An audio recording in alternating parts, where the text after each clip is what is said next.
introduce what we'll be talking about today. Hi, everyone. As Ashley said, I'm Emily Moore, president of NIRI New NextGen. I'd just like to take the opportunity to welcome you all to our first NextGen panel of the year, Think Like an Analyst. We're very excited to have some great former sell-side analysts who made the transition into investor relations here with us today. A big thank you to Paul from Nike, Phan from Teneo, and Lauren from Edelman for participating in the panel. I'll now just turn it over to our moderator and NIRI NextGen VP of Programs, Ashley, to let you all begin. Hey, everybody. So thank you so much for joining us this evening. As Emily said, my name is Ashley Firlan. I'm a vice president at Edelman in our financial communications group, working across investor relations and special situations. I'm so excited to be here today with this fantastic panel of colleagues. Before we get started, wanted to go through just a few housekeeping items. Number one, wanted to let you know that today's presentation will be recorded for those who are not able to attend the call. Two, since we are using a Zoom meeting as opposed to a webinar, if you could use the speaker view versus the gallery view, the presenters are spotlighted and it will be a little easier to view the presentation that way. And three, we'll have time for audience Q&A at the end. If you'd like to ask a question, just raise your hand. We'll call on you when it's your turn and you can turn on your camera and ask the panel your question. So without further ado, I'd love to turn it over to our panelists for a brief introduction. So Paul, would you like to go first? Yes, happy to. Hello, everyone. Paul Trussell, pleasure to be with you today. I am the VP of Investor Relations and Strategic Finance at Nike. I am speaking to you from Beaverton, Oregon at the moment, but actually still live in New York. Been doing a lot of back and forth, but will be transitioning and moving to Portland full-time this summer. I have been with Nike now for 9 months, so still relatively new on the corporate side, and that follows a 20-year career on Wall Street, both Chicago and New York. The past 10 years at Deutsche Bank, 10 years before that at JP Morgan, and the vast majority of that time I spent as a sell-side research analyst. So covering all of the various retail subsectors from, discounters and dollar stores to certainly apparel, footwear, and the brands like Nike as well. So looking forward to this conversation. Awesome, thank you. Phan, would you like to go next? Hey everyone, my name is Phan Lee, and I am a managing director at Teneo, based in the San Francisco office. Prior to Teneo, I spent 8 years on the sell side, most recently at Credit Suisse. And while I was on the sell side, similar to Paul, I touched a lot of the consumer segments. So I covered industries like restaurants, retail, apparel and footwear. And so after my stint on the sell side, I transitioned over to the buy side, spent 2 years at Franklin Templeton overseeing the consumer book for a small cap value fund. And shortly after that, I transitioned to my current role in investor relations on the agency side. So been here at Teneo for about 2.5 years and very excited to join this panel.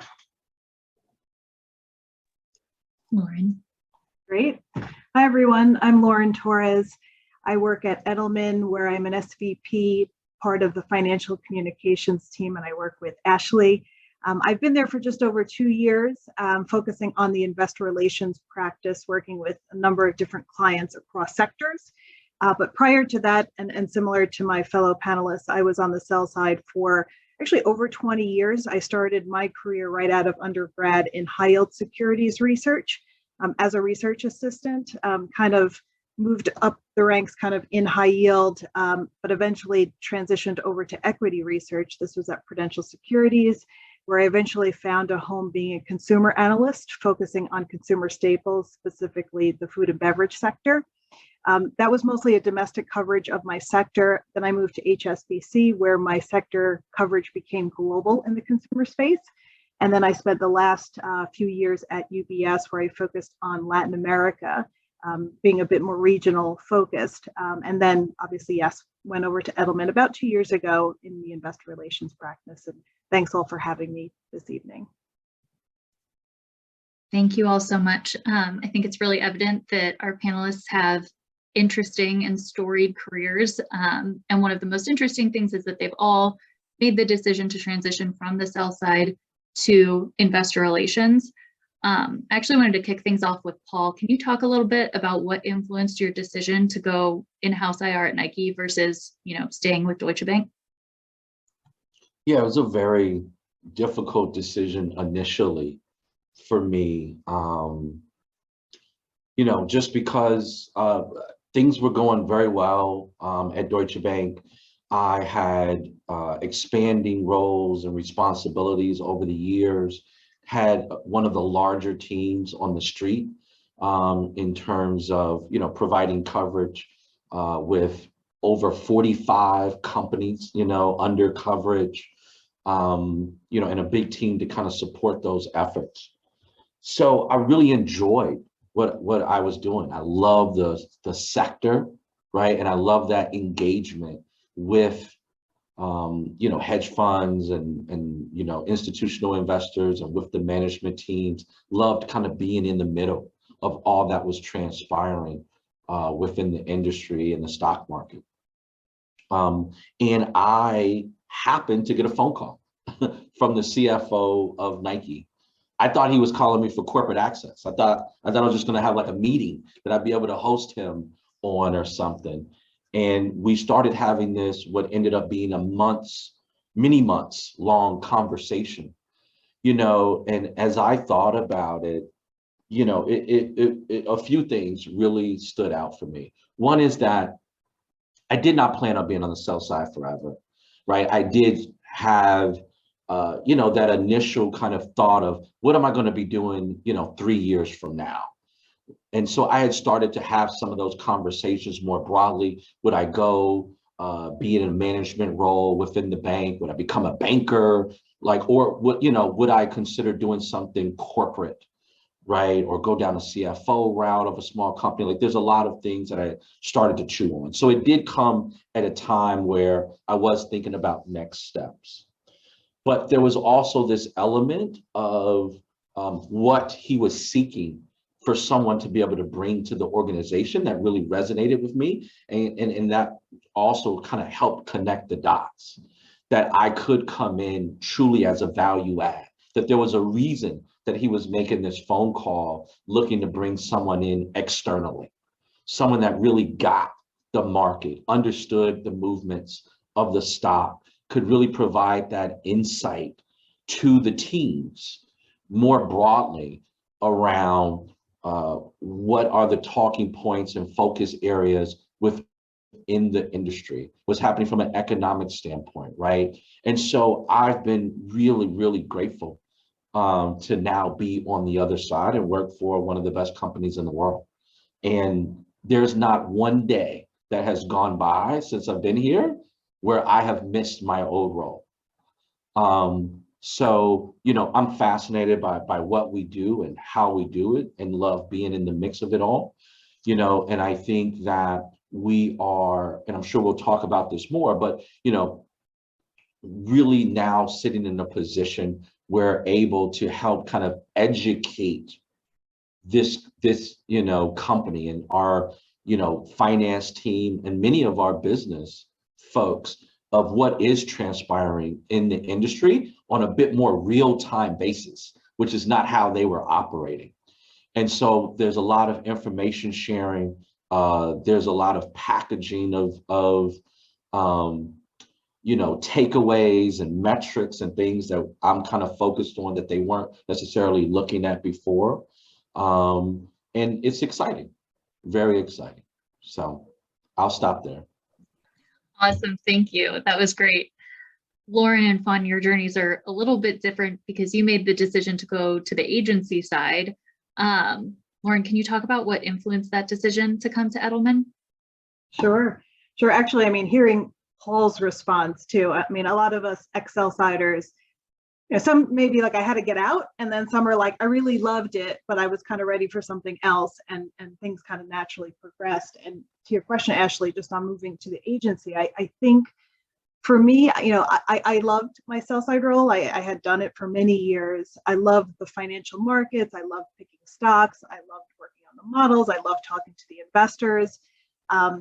And then when I really thought about what I loved most, and I think for everyone in their current roles, you should always just think about, you do a lot of different things. It's not always just about strengths and weaknesses. It's about what your passion is and what kind of gets you excited. And for me on the sell side, what got me excited was the corporate interaction. As much as all the work that is done by a sell side analyst to produce the reports and build the models and speak with the clients, what I felt was most value added is when I had that time with the companies to really learn and get inside their heads and produce something that an investor would say, wow, that was really interesting. I didn't know that. Or could you talk more about that? Because I only skimmed the surface and you know a lot more. So when I looked at my sell side career, I did want to kind of step outside of that role and have a bit more corporate interaction and work with companies. And I also wanted to do with a lot of different companies to kind of expand my knowledge with outside of my sector, my consumer sector that I covered, but still bring my experience being a consumer analyst. And when I started thinking about what the possibilities and the potential were beyond the sell side, and a lot of sell siders, yes, go to the buy side, and there's other kind of natural progressions. When I spoke with Edelman in particular and the work they were doing with different companies in different sectors around the world, and how they discussed to me how the importance of having someone from the sell side speak the speak of an analyst, whether it's a buy side or sell side analyst, and offer that perspective and how valuable that could be, it could be an interesting spot for me. So for me at the time, actually, it was something that I wasn't even totally aware of, that once I learned about it, I got really excited. And I said, I think that would be a great spot. It's a nice natural progression, but it would be a new experience for me. So I think the whole move from the sell side to Edelman, made sense. It was exciting for me, and it did open my eyes and give me that more in-depth corporate action. I often say it's like seeing behind the curtain. I wanted to go behind the curtain. I was always on the other side, the sell side curtain, where you only get so much. And I wanted to be with them and speak their speak and learn what they were thinking so I could communicate that better to the investment community. So that was really the root of my decision. Also super helpful. Phan, what about you? What did Teneo offer you that your sell side career, didn't at that point? What made you make the switch? Yeah, I think what really attracted me to Teneo and working on the agency of IR, probably first and foremost, is the diversity of experience, meaning you just get an opportunity to work on a lot of different types of, I'd call them special situations, right? So when I was trying to make a decision whether to go in-house or agency, if you think about sort of when you work in-house, most companies maybe do an investor day once every couple of years. Maybe they do a deal once, in a lifetime. But when you're on the agency side, you do get an opportunity to get in a lot more reps, I would say, right? So for instance, this past year alone, I had the opportunity to work on 3 different investor days. I worked on an activist defense campaign. I worked on an M&A deal and an IPO, right? So you get a lot of experience in a short and compacted time frame. And I thought that was just very interesting for me in terms of my learning experience coming from the sell side. And then second, I would say just being able to develop a broad industry perspective. I think like Lauren had mentioned, she works on a generalist team at Edelman, and same for the Teneo model. We're all generalists. So I think it's just really fun to be able to follow and understand a number of different industries, whether it be a technology company, industrial company, a food company, or a crypto miner that I recently worked on. And I think it also allows me to bring a unique perspective in terms of identifying best practices across all industries. So a lot of times, maybe management teams will know best practice within their own particular industry, but not see beyond that. And so to bring that perspective from a broader vantage point, I think is a value add that a lot of executives appreciate. Absolutely. I can certainly relate to that. I think that, I know we talked about in preparation for this panel that NIRI NextGen really focuses on those of us who are earlier on in our investor relations careers. And obviously there are a lot of junior associates put in, what some might think are very high pressure situations, talking to management teams, preparing them to speak to their investors. So I want to hone in on a couple of those things really quickly, and maybe starting with earnings. Obviously, preparing for earnings is arguably one of the most high pressure times for IR professionals, requires a lot of forethought, requires a lot of critical thinking. So Lauren, when you're getting a client ready for earnings and specifically thinking about what questions they might get asked, what's the first thing that you think about? Yeah, I think with earnings, and I'm sure everyone on the line could attest to this and they feel this, that there's like a template that you follow. I hate to say that, but there's things that are triggers and that will be asked. So you have that running list of, well, if it's a consumer products company or technology company, this is kind of some standard things that you'll obviously have to make sure you have it well covered. I throw that out there just because that's kind of the obvious. I think for me, always the less obvious. And as an analyst too, I always said to people, and I think my first boss once said this to me, not enough people listen to what the companies say. Analysts have oftentimes their question when they go into an earnings call of what they want to ask. So maybe if it was even answered, they still ask it because it's in their head rather than listening to what the company said to ask a smart question, right? So, I would say just proactively on our side and working with the companies, it's really developing, whether it's the script or the Q&A session, of kind of what is the message that you want to communicate.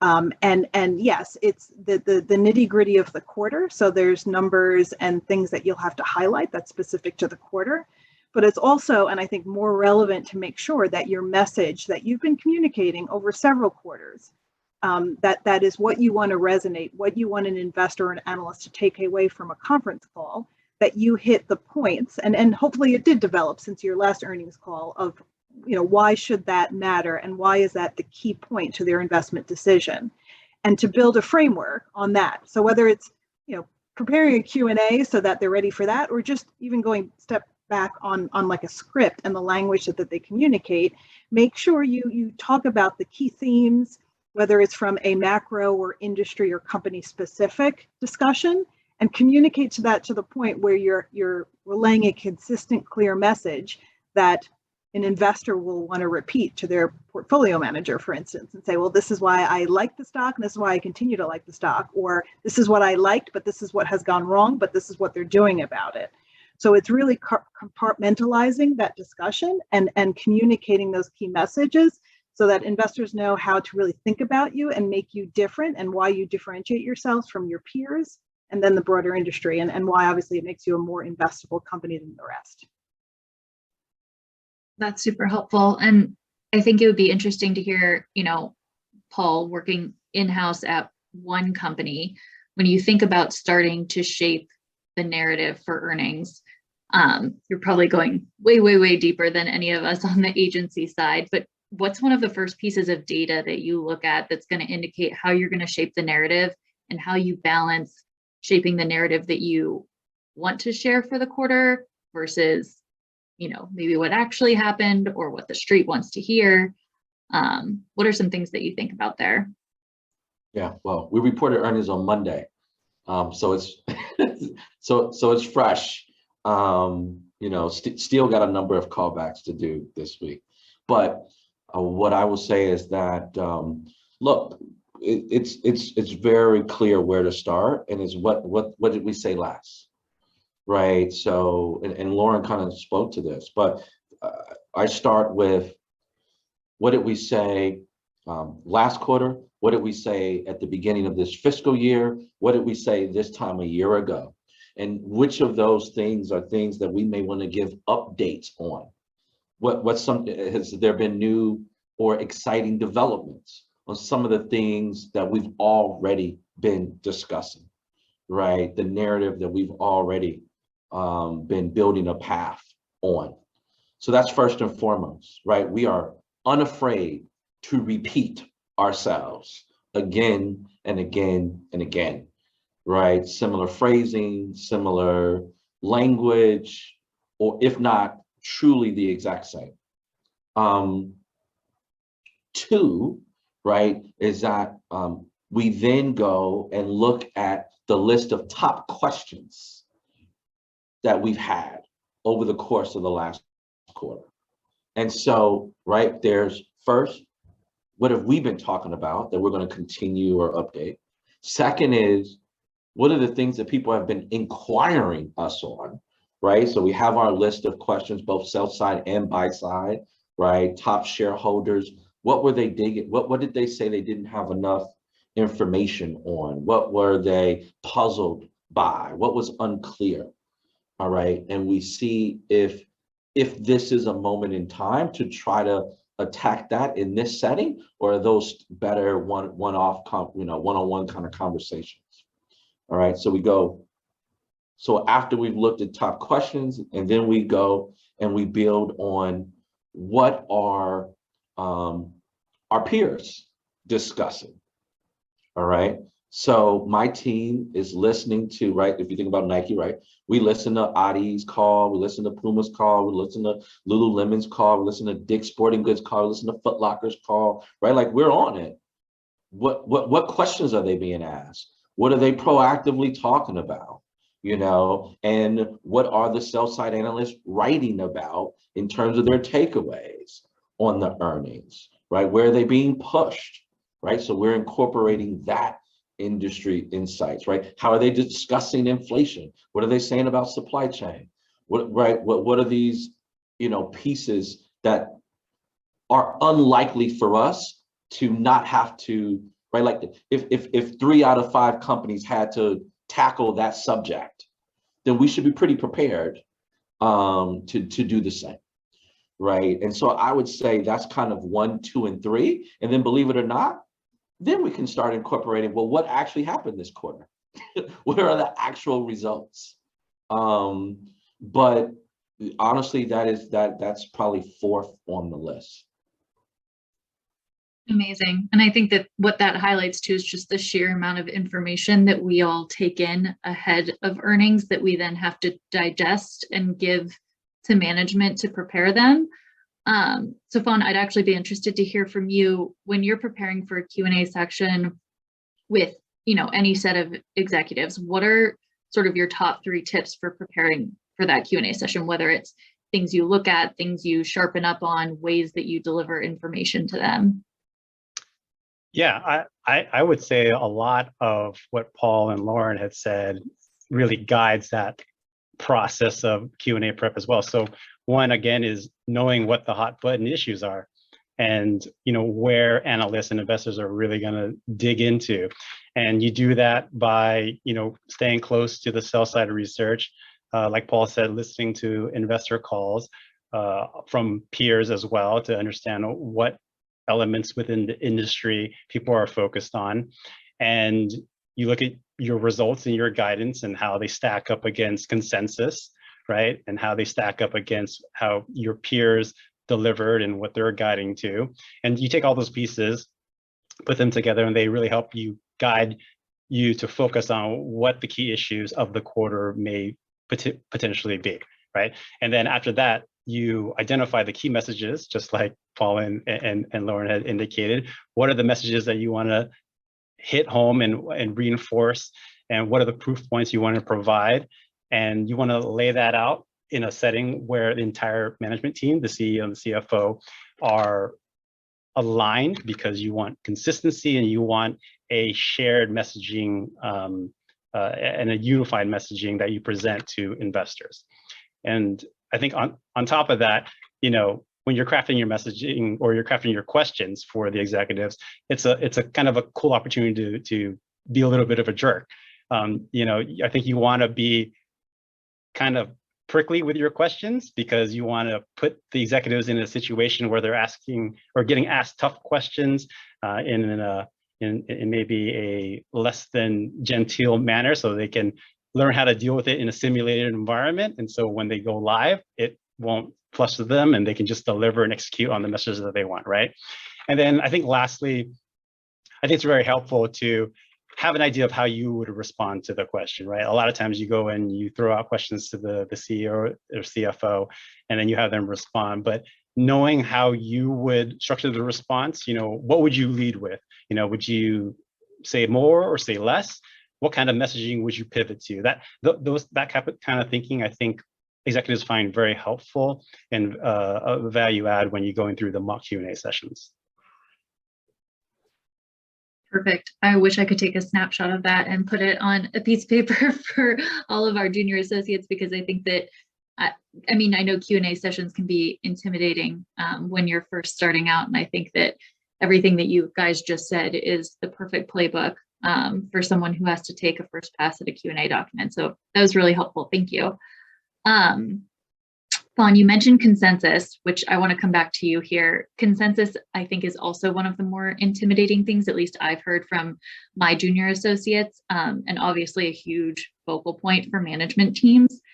We heard you all have worked in the consumer space, so in order to specify the question a little bit more, I'll stick there. I think consumer's easy to wrap your head around for everyone listening, but when you're working with a client in the consumer space, broadly speaking, what are the top 5 metrics that you're looking at? I think sometimes our junior associates get bogged down in, the whole P&L or the whole balance sheet. What are some of the first things that you look at?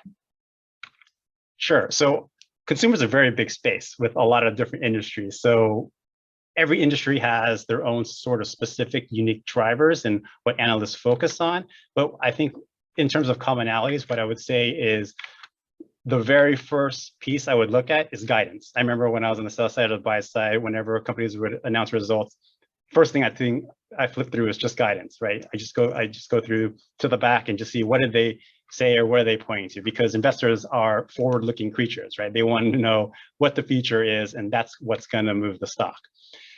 In terms of specific metrics, I can maybe highlight, for instance, retail, just to walk you through an example. I'd say if I were a retail investor, right, I would be focused on same-store sales. I'd be focused on gross margin.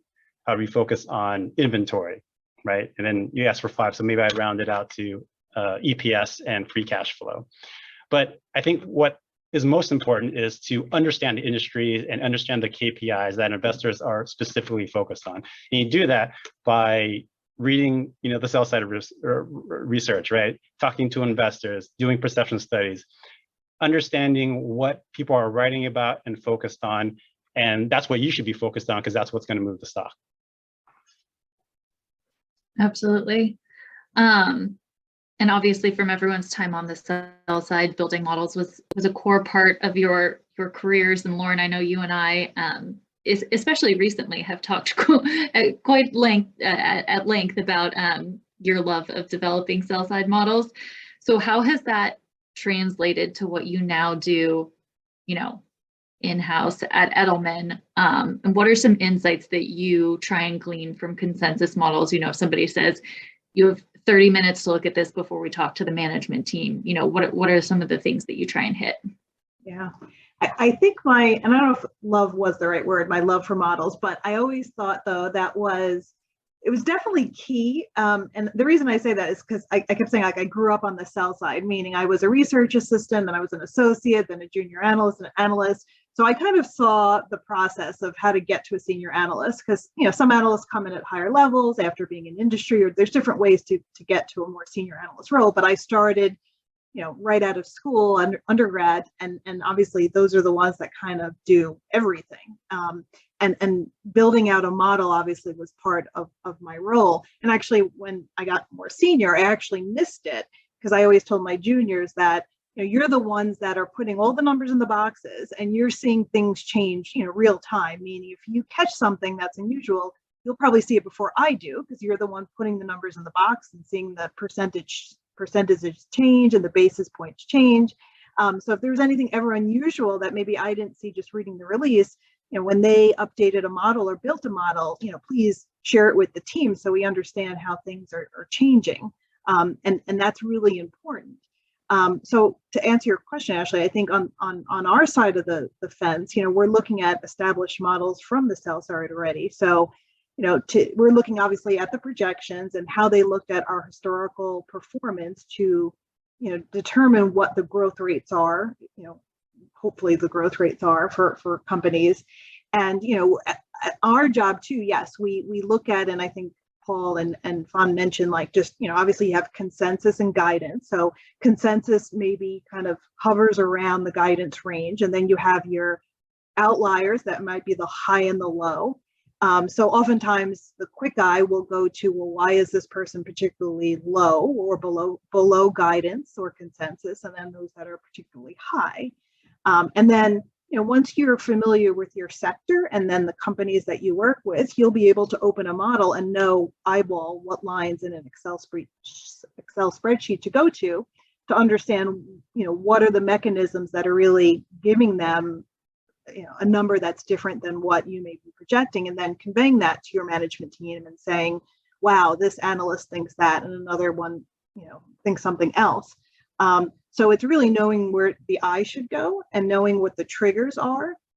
And I think, again, having built those models myself, and I think a lot of people have had that experience, kind of what's behind the numbers and how they think about it. Because just a quick example, like now with everyone talking about inflationary pressure and commodities, there's a cost of goods line, but embedded in that is ingredient costs and packaging costs. And then different things, you look at labor costs, and there's all different line items. And an analyst thinks about each of those components.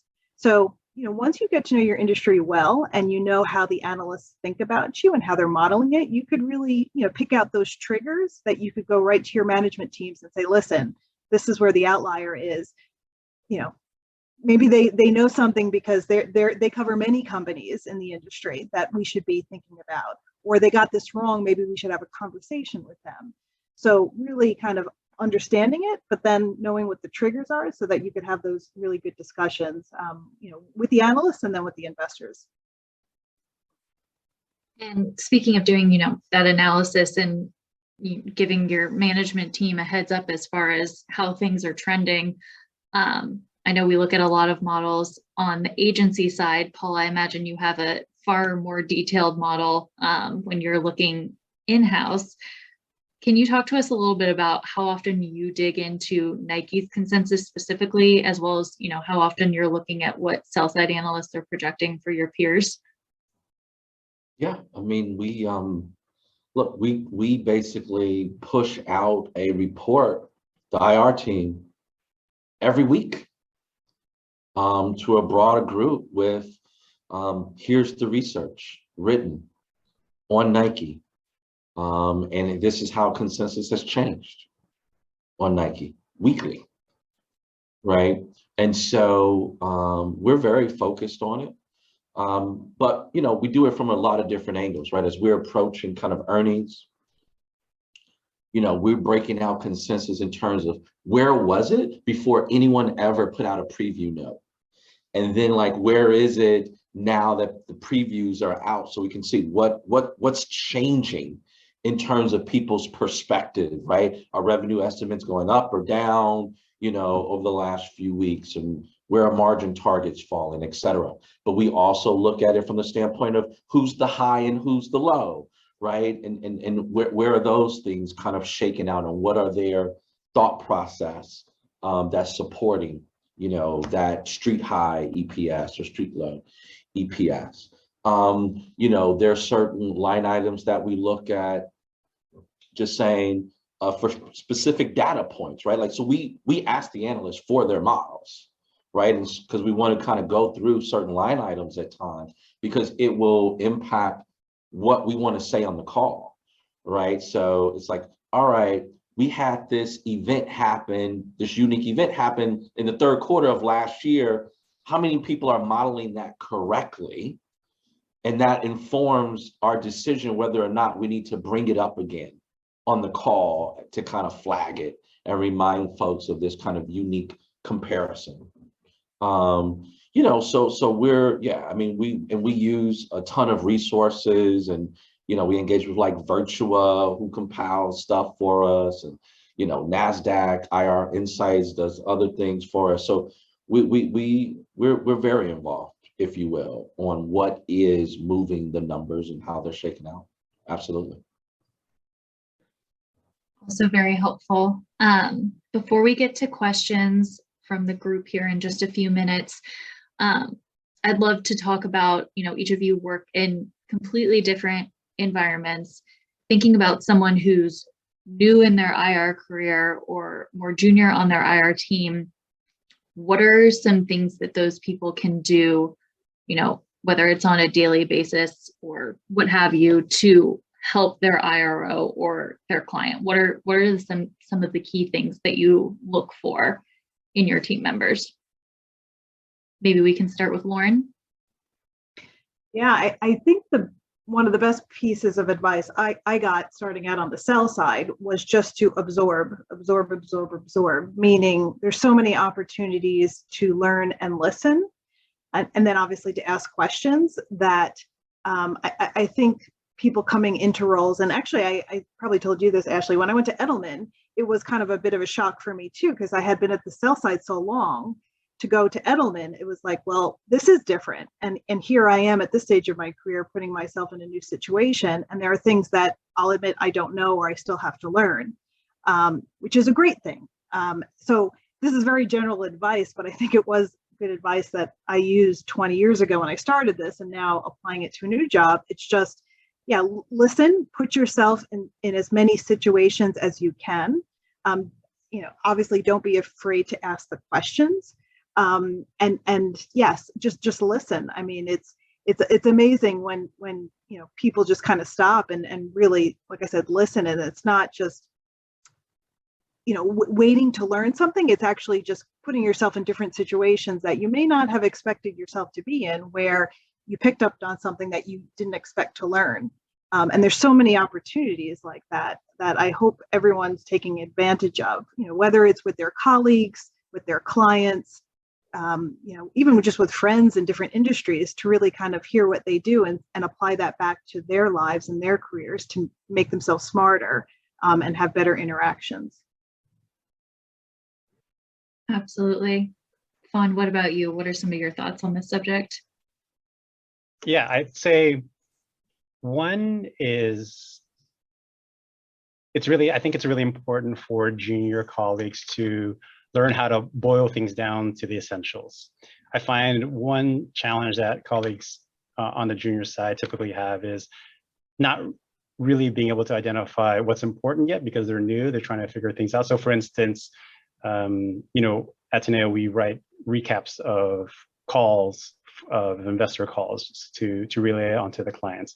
And a lot of times the newer junior colleagues will write everything out, and not really be able to pinpoint, what you need to take away from that call. And you have to realize that CEOs and CFOs are very busy people. So chances are more than likely that they're not going to be able to read through the entire document. They just want to know what are the one or two key pieces of information that I need to know going into this investor meeting or going into this ELT meeting. And so developing that skill of going through lots of information and distilling it down to the one or key points that you need to take away from it, I think is critical and very helpful. And it's a mindset that you should consistently adopt. And then second, I would say maybe adopting a practice of moving beyond just execution. And what I mean by that is a lot of times you have a team that's structured where you have a team lead who quarterbacks how to approach a particular problem or a project, sort of crafts out the strategy, and then the junior person goes out and executes, right? So sometimes junior people just execute and that's it. But it's really awesome when you see a junior person adopt the mindset of, how can I make this better? Obviously the team lead doesn't see all the angles, doesn't see all the attack vectors. And so bringing an additional perspective of, we can do this or think about this, taking that next step, I think is incredibly valued in a junior colleague. Agree completely. And I know when we were talking, and preparing for this panel, Paul, you were talking about some of the interesting ways that you run your team. So I'd love to hear your thoughts on this as well. Yeah, I mean, look, Lauren and Phan have said some really good things. And I'll just add to it that, look, the corporate environment is laid back relative to my Wall Street days. So just taking a little bit of initiative can go a long way, right? Just being, on top of the news, right? Like, what are the insightful articles? What are the insightful reports? You know, what's being discussed? What was the interview you saw on CNBC that morning? Like, what are the things that are just relevant, and just kind of being on top of that and figuring out, like, what's the best way to package it in a way that's easy for folks to, you know, read over and dissect. All right. We definitely have moved our team to operate a little bit more like a sell side shop, right? We definitely are putting out our own internal reports, right? We are, you know, running our own model. You know, the Nike, like, we own the Nike financial model. And like, there's a lot that we are doing that's very similar to that kind of Wall Street focus of, we put out a report called Competitive Insights that we send out to hundreds of people. When companies report that are in our sector, we have this way that we literally publish a report that goes out to thousands of people in the organization. All right. So just that kind of, hey, like, people love to get that insight and that information, and they may have eventually got to it on their own. But like I said, if you know, that kind of initiative and just being on top of it, I think can really go a long way and help the business as they're thinking about the decisions that they want to make. You know, I think the other thing is just that, what was I going to say? It's just that, you know, I think that you also want to get started early, okay? And what I mean by that is, as I mentioned, when we approach earnings, our actual results are like the fourth thing I'm looking at. So why wait? Like, I don't need to wait to like, we're almost at quarter in or almost at quarter in to get going on the process. Let's get out early and create some goals.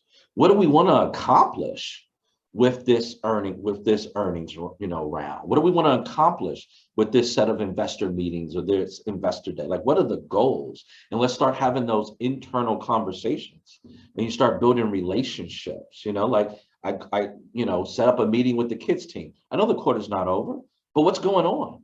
What are you excited about? What was introduced, right? Like, it's never too early to just get the ball rolling on stuff. And that way, you know, when you're in the thick of it, you can just be doing small follow-ups. You can just be having some email trails, right? And so that's kind of one of the other elements that I would just say I think it's really helpful, is just, you know, set those goals and just get after it, even if you're not in a position to kind of collect all the information.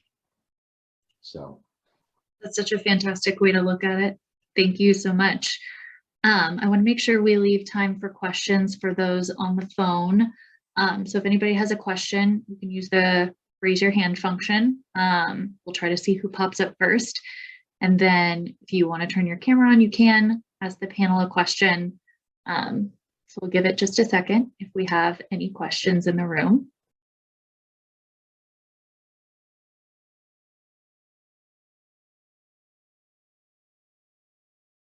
I know it's almost 7 p.m. after a long earnings season. Okay, we'll keep going on our side. And then if, like I said, if anybody has questions, just feel free to raise your hand. One of the things that I think we've heard a lot from you guys today is how transferable your skills have been from the sell side to investor relations, which I think is particularly fascinating. I'd be interested on a broader basis. What would you, from each of you, what would you each say is the #1 lesson that you guys learned while on Wall Street? And that can be, you know, job related or otherwise. Maybe we can take the backwards order and go with Paul, Phan, and then Lauren. I mean, look, the #1 thing I learned on the sell side is that it's actually about the relationship, right? when you're a sell-sider vying for buy-side attention, yes, you can be smart, you can have great titles, you can have spot-on analysis, you can have the right stock call. But when it's all said and done, there has to be an element of, I trust you because I understand at least your process. Whether you're right or wrong, I get where you're coming from. I think you're attacking it from the right angle. And those are people that come back to you over and over again because they want to have a debate with you, perhaps, or just learn what insights you've gathered from your conversations, right, with folks. And that's the same thing as it relates to that corporate relationship, right? When you're on the sell side, right, like your ability to get the company to call you back early or to get put in the Q&A, or to have that meeting really had a lot to do with the relationship, with the trust, with them feeling like you actually understand their business, less about whether you love them from what's your recommendation, but just do you get it? And I think that now that I'm on this side of the fence, sure, my job and my role is different, but having strong relationships sure as hell doesn't change, right? In order for me to really do my job extremely effectively, well, hell, it'd be nice if I took the time to get to know, the treasury team, if I got to know, the team that's running Jordan or X or Y or Z, right? Because that's going to make it so much easier for me to be in the know, in the flow, people proactively forwarding, hey, I don't know if you knew that we're about to announce this and, X and Y and Z is happening. And so relationships is still, I think, always going to be at the forefront of any of these type of roles, right? And I'm able to now bring that to, that relationship to the way that we engage with investors, and so it's not all business, if you will, right? There's a relationship, which is what I'm actually talking to our CEO and CFO about, as well as I talk to them about the potential of doing a little bit more investor engagement than they're used to. It's because I'm trying to teach them, folks need to know whose hands are on the steering wheel, right? Like, they're going to make this long-term investment. They need to know who's driving the car. How do you think about things, right? And so, and it's not just them. It's like, who's the backup if something happens to you? And learn, and it's like, that's why we have to do X, Y, and Z, is so they understand the depth of our, management team as well. And so, again, relationship building, being proactive, being vocal, being in touch with those around you.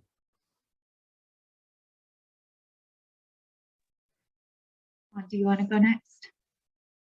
Yeah, let me maybe share one idea. It's somewhat related to Paul's around relationships. What I found in my career is that when you're working for an organization, culture matters tremendously. And I've been at a couple of different shops, and where I found the most success is an organization that shares similar values, similar sort of personalities in a sense, but a similar North Star that you follow. And so I think when people consider their careers and their options and maybe the next step, I would encourage folks to not necessarily think about a little bit of extra money here or maybe a different title there, and really focus more on, does the culture fit you? Because if you find the right culture, you're going to flourish much more rapidly and advance more rapidly, particularly because in the right culture, you're going to find someone who's willing to sponsor you, in the sense like guide you and mentor you. And when you have that connection and that person who's willing to invest in you, and then in the organization that's willing to invest in you, you're going to advance much more quickly. So I would always advise younger colleagues to think about the long game and invest in yourself and find people who are willing to invest in you, as opposed to maybe a little bit more money here and there. Could not agree more. Lauren, what about you? Yeah, I mean, in some ways, I'm going to sound like I'm repeating Paul and Phan, but I think what I learned in my career too is that first, just find what you're excited and passionate about. I often tell people I started on Wall Street to pay student loans. I took a job just because I thought it was the right thing to do, not that I wanted to do it. So maybe that reason wasn't the best, but I had loans to pay. So I took a job on Wall Street figuring I could pay them down faster than maybe some other places that maybe I should have went to at the time. But ironically, I found a home at these investment banks that I really was excited about. I mean, truly, it wasn't, working on Wall Street. I was surrounded by people that taught me and wanted to see me do well. And I was excited about what I was doing every day. Particularly when I landed in consumer, I remember sitting between the metals and mining analyst and the TMT analyst, and they were really excited about their sectors. And I'm thinking, I don't think I could talk about iron ore all day long. And I was talking about, beer stocks, and I'm like, wow, this is kind of cool that I'm doing something that I am passionate about, and that I get up and I want to research these companies and talk to investors about. So I found myself in firms that I was proud to work for, covering a sector that I was excited about, and to Phan's point, working with people that wanted to see me do well and progress in my career. So sometimes that's luck and sometimes that's work. Usually it's a combination of a few things. But again, that's kind of like the challenge to put out there, to be passionate about it, surround yourself by people that want to see you do well, and just really push forward and make it happen for yourself. And that could be applied to anything that you do, and really kind of help me decide where I wanted to be and when I wanted to potentially make a move, so that that excitement and that passion continued. Wonderful. Those were all amazing answers, and I'm sure super helpful to all of those on the phone. Before I get to our last question, which is more of a fun one, just want to check one more time to see if anyone in the audience has questions. If you raise your hand, we can let you turn your camera on, ask the panel.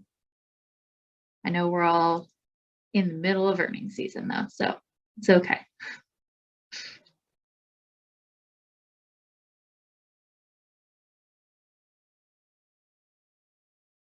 All right, quieter group today. So what Christina and I thought would be a fun question to end on is, can you each tell us either your favorite, whether that be funniest, most clever, etc., sell side note title that either you have ever seen or you have written that you are particularly proud of? If you don't have one, that's all right too. But inquiring minds want to know. I will let whoever thinks of one first go first. No pressure.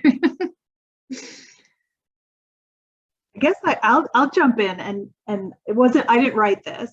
And to your point, like oftentimes it's great to be funny. It's a great to play on words. I've done it before. It gets a chuckle. You get calls from investors that say, wow, that was really clever. But I remember pretty early on in my career, one of the members of my team, one of the senior analysts of the group, wrote I think this was an earnings note on one of his companies. And the title was, "Would you scrap your Ferrari if it had a scratch on it?" And I remember I read that and I was like, that's pretty cool, because again, it's not funny or anything, but all the other analysts were writing notes saying, this is what went wrong in the quarter. And they were all kind of stating, I don't want to say the obvious, but he was taking the approach of, listen, I get it, but you're missing the point.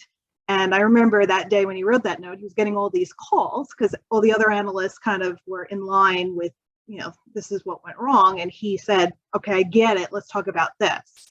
So he really kind of put himself in a great position by just the title.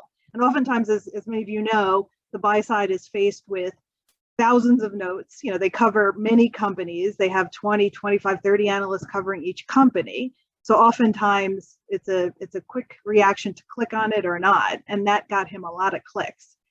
So to me, that was a clever title.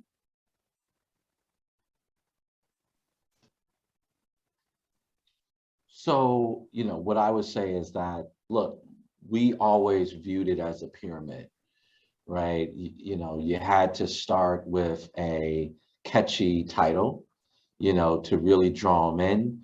You had to have make a point and be punchy in the first sentence and, first bullet to bring them further, to actually get them to like open it up and read the note and so on and so forth.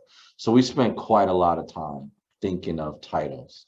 What I would say though were my favorites was when we were able to do like almost musical artist tributes for like the launch of a new sector. So in other words, I remember, I think it was twice we did it. We initiated on like a whole sector, so maybe 8 or 10 companies.